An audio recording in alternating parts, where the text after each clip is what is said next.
Controversy tonight surrounding an attack on a GOP Minnesota State Senate candidate.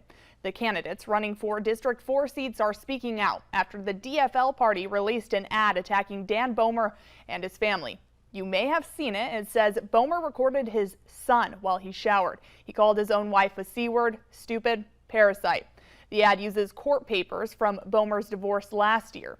Bohmer is calling the ad despicable on Facebook, saying in part, "It's deeply painful and disgusting to see my kids' names and these accusations."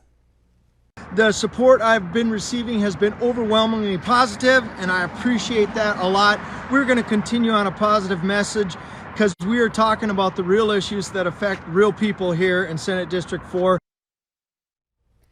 Meanwhile, his opponent, Rob Kupek, says the ad was made without his knowledge. But he does add Dan Bohmer is not the victim here. Based on numerous accounts from others, the information in the ad cannot simply be chalked up as the result of an unfortunate but messy divorce.